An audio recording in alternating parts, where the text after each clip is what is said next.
안녕하세요. 김주환입니다. 여러분 만나 뵙게 돼서 반갑습니다.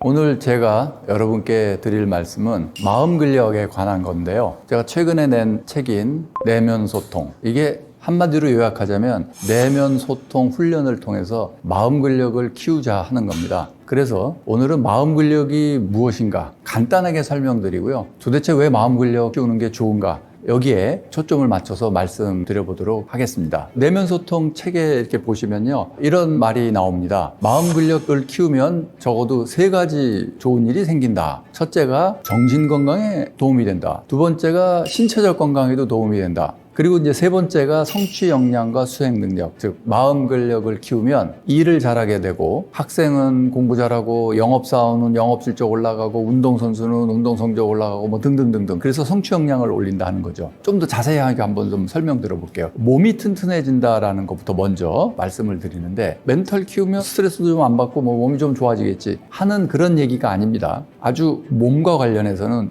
구체적인 포인트가 있습니다. 첫째, 면역에 대한 겁니다. 면역학이라는 학문은 우리 지금 면역력이 좋아야 돼. 오늘 사회의 면역력도 얘기하고 조직의 면역력도 얘기하고 그게 회복 탄력성과도 좀 관련이 있는 개념이겠죠. 그 다음에 코로나 바이러스가 퍼진다 그러면 면역이 세져야 된다. 이런 얘기 많이 합니다. 또 면역력 향상에 좋은 음식이 뭐고 이런 얘기도 많이 합니다. 그래서 면역이라는 개념이 상당히 익숙하죠, 우리가. 그런데 의학에 면역이라는 개념이 연구되기 시작한 건 몇십 년이 안 됩니다. 길게 잡아야 한 1960년대 정도부터, 그러니까 굉장히 새로운 개념입니다. 그래서 마음 근력을 키우면 면역력이 높아진다 하는 얘기는 사이코 이뮤놀로지, 심리학적 면역학이라고 불리우는 그 분야의 얘기를 지금 하는 겁니다.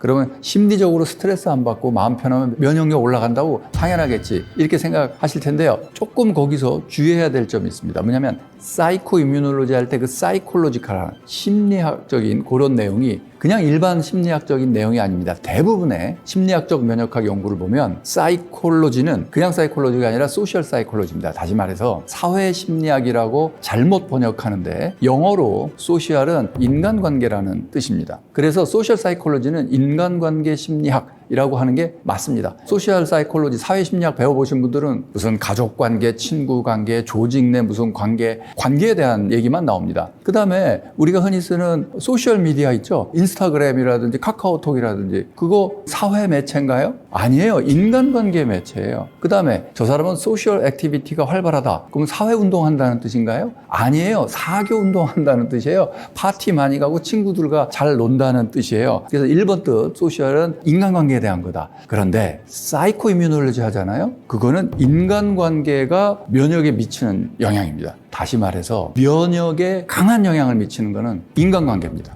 쉽게 얘기해서 여러분 인간관계 갈등 겪죠? 면역이 약해집니다. 인간관계 갈등 자꾸 겪죠? 아픕니다. 암도 생기고 감기도 잘 걸리고 바이러스에 막 잘 노출되고 이렇습니다. 그래서 여러분께 이번 기회에 아주 확실하게 하나 말씀드리고 싶어요. 뭐냐면 면역을 평생 좀 강화시키고 싶다 하면요. 인간관계를 챙겨야 됩니다.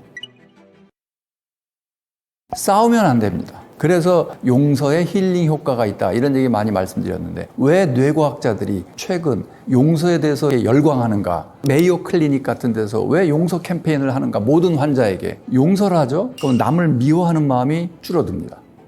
여러분이 누군가를 미워하죠? 두고 봐라, 가만두지 않겠어 막 이러죠? 그럼 어떻게 될까요? 내가 먼저 죽어요.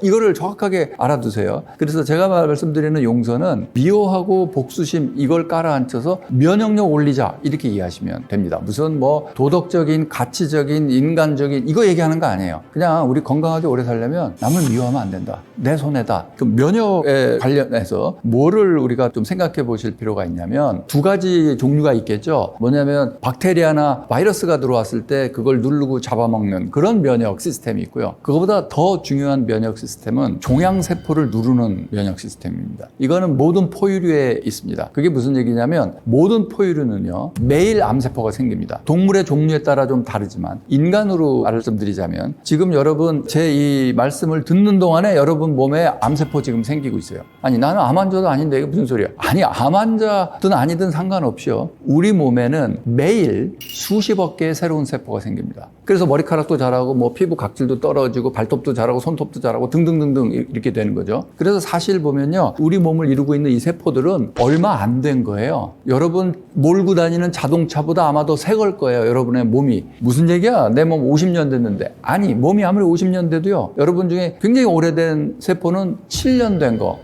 큰 뼈, 한 7년 버텨요. 나머지 이런 피부는요, 1년도 못 버텨요. 우리 몸에 가장 많은 수를 차지하는 게 적혈군이 뭐 이런 혈액세포거든요. 그 혈액세포의 수명은 평균 90일이에요. 석 달이면 세포가 계속 바뀌는 거예요. 그래서 우리 골수에서 조혈세포가 맨날 만들어내고 혈액세포를. 그러니까 그만큼 활발하게 몸 여기저기서 세포 분열이 일어납니다. 그런데 수십억 개의 세포 분열이 일어날 때 몇몇 개는 아주 낮은 확률로 에러가 나는 거죠. 복제 에러. 왜냐하면 이 우주는 약간의 떨림이 있거든요. 약간의 불안정한 게 있고, 그러니까 오류, 에러가 날 확률이 항상 있어요. 완벽한 복제라는 게 몸에서 안 일어나요. 그러니까 매일 우리 몸에는 수천에서 수만 개의 암세포가 생깁니다. 그러면 매일 수천 개, 수만 개 암세포가 생기는데 그럼 다 암 환자인가? 아니요. 매일 생기는 암세포를 우리 몸의 면역 시스템이 누르고 있는 겁니다. 그러니까 건강한 사람은 암세포가 안 생기는 사람이 아니라 생기는 암세포를 활발한 면역 활동으로 인해서 T셀이라든지 자연살해 세포로 하죠. NK셀, 내추럴 킬러 이런 걸로 누르고 있는 거예요. 그런데 면역력이 약해지면 어떻게 돼요? 못 눌러요. 그래서 수천 개, 수만 개 생기는 게 몇 달, 1년, 2년 되면 쌓이면 그때서야 1cm, 2cm 어디 암이 발견됐다. 이렇게 되는 거예요. 그러니까 무슨 얘기냐면 면역 시스템을 유지하는 건 굉장히 중요한 얘기입니다. 왜냐하면 암은 우리 사망 원인의 2위를 달리고 있어요. 그런데 지금 고령화 사회가 돼서 어떻게 될까요? 대략 우리는 100세 가까이 살 거예요. 그러면 대략 3분의 1은 언젠가 암에 걸릴 거예요. 이게 남의 얘기가 아닌 거예요. 진짜 암 환자가 된단 말이에요. 그걸 막으려면 어떻게 해야 돼요? 면역력을 지금 젊을 때부터 계속 유지해야 됩니다. 그러려면 어떻게 해야 돼요? 제일 중요한 게 인간관계 갈등을 최소화하는 겁니다. 스트레스라고 하죠. 흔히 스트레스는요, 업무 스트레스, 그냥 일 자체가 힘들어, 공부 자체가 너무 어려워, 이런 스트레스는요 면역력을 그렇게 낮추지 않아요. 사람을 아프게 하지 않아요. 그런데 그런 업무 스트레스나 아니면 뭐 내가 성적이 떨어졌어, 이런 일을 계기로 해서 인간관계에서 갈등이 생기면, 그러면 건강에 문제가 생길 확률이 높습니다. 그래서 여러분 머릿속에 지금 하나 분명히 넣어두세요. 내가 앞으로 평생 가져가야 될 거는 면역력을 높이는 생활 태도다. 면역력을 높이려면 어떻게 해야 되느냐? 관계 갈등을 최소화하는 겁니다. 이 마음 근력을 키우는 게 왜 인간관계 갈등을 최소화하는 거 도움이 되는가? 네, 도움이 됩니다. 그에 대해서는 내면 소통책에 자세히 나와 있는데, 그 마음 근력을 키운다는 건 MPFC, 내측 전전두피질을 중심으로 한 네트워크에서 담당합니다. 거기서 나에 대한 정보, 타인에 대한 정보, 인간관계 맺고 소통 능력, 특히 전전두피질과 TPJ라고 하죠. Temporal Parietal Junction, TPJ, 그런 네트워크. 거기서 나와 타인에 대한 정보 처리하고 그래요. 즉 전전두피질이 잘 활성화돼야 돼요. 내면 소통을 통한 마음 근력 훈련이 바로 그걸 위한 겁니다. 그 다음에 심혈관 질환을 예방할 수 있습니다. 그러면 심혈관 질환, 심장, 혈관, 이게 왜 마음 근력과 관련이 있냐? 왜 그러냐 하면요, 스트레스를 받거나 편도체가 활성화되는 상황이 되면은 심장이 빨리 뛰거나 불규칙하게 뜁니다. 감정을 느끼는 건요, 제일 중요한 감정은 두려움인데, 그 두려움에서 온갖 감정들이 나옵니다. 분노도 나오고, 역겨움도 나오고, 짜증도 나오고, 이런 게 많이 나오죠. 그 두려움이 제일 중요한 감정인데, 어떻게 느끼냐면, 편도체 활성화됐다고 해서 내 뇌가, 아이고, 나 두려워, 이렇게 느끼는 게 아닙니다. 편도체는 저 무의식의 영역입니다. 편도체가 활성화되면요, 먼저 여러 가지 호르몬 작용, 신경계 호르몬 작용을 통해 가지고 심장 박동을 빨리 불규칙하게 뛰게 하고, 뇌신경계와 관련된 특정한 근육들의 긴장을 가져옵니다. 미주신경 포함해서요. 그러면은 심장 박동이 불규칙하게 이렇게 뛰잖아요. 그것 때문에 우리가 불안함을 느끼는 겁니다. 다시 정리해서 말하면 편도체 활성화, 몸의 다양한 변화, 그 몸의 변화를 통한 감정의 인지입니다. 그래서 내가 불안하다는 걸 느끼는 건 내 몸이 불안한 상태에 지금 놓였다. 심박수나 아니면 내장에서 오는 거나 여러 가지가 몸이 불안한 상태에 놓여 있고, 그걸 내 대뇌에서 캐치, 디텍트, 몸이 이상해, 불안해, 이렇게 되는 겁니다. 그래서 그 관계를 잘 염두에 두시기 바랍니다. 그러면 또 이런 질문을 하시죠. 아닌데? 나 옛날에 있었던 괘씸한 일, 나쁜 일 생각하니까 나 화가 나던데요? 근데 옛날 일 생각하니까 화가 나는 거잖아요. 아니, 그렇게 우리는 느끼지만 그게 아닙니다. 옛날 나쁜 일을 생각하죠? 그러면 심장이 다시 두근거리고 나도 모르는 사이에 내장이 흔들고 막 여기 힘들어가고 그러면 그 변화를 뇌가 잡아내서 화났다. 이걸 느끼는 겁니다. 그러니까 나쁜 기억 자체가 분노를 유발시키는 게 아니라 나쁜 기억 자체는 내 몸을 변화시키고 내 몸의 다양한 변화가 분노를 잡아내는 거죠.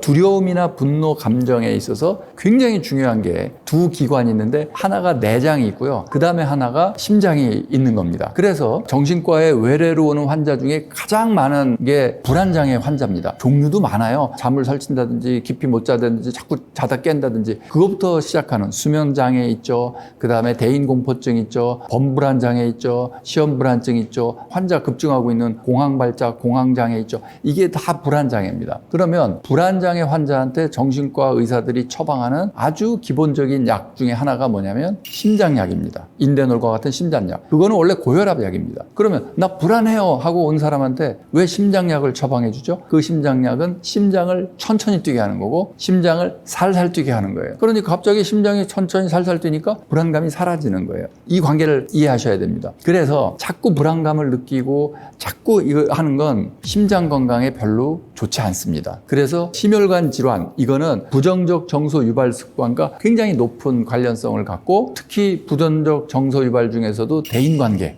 인간관계가 높습니다. 그래서 많은 사람들에 대해 30년, 40년 추적을 해가면서 어떤 분들이 오래 사나 이런 거를 추적해 본 결과 미국에서도 한국에서는 저 강화도에서 어르신들을 대상으로 연구되고 있고 미국에도 여러 종류 수십 년 된 그런 연구 결과들이 있는데 다 하나같이 나오는 게 뭐냐면 인간관계입니다. 갈등이 많고 갈등 끝에 혼자 외롭게 사시는 어르신들은 심혈관 질환 안 좋고 암 유발 가능성 높고 아주 분명하게 수명이 짧아집니다. 인간관계 때문에 수명이 짧아지는 효과는 하루 담배 15개 피는 거 이상의 해로움이고 알코올 중독된 거 이상의 해로움입니다. 그러니까 술, 담배 하는 것보다 훨씬 해로운 게 뭐냐? 우리를 빨리 죽게 하는 게 인간관계 갈등이다. 이걸 다시 한번 말씀드립니다.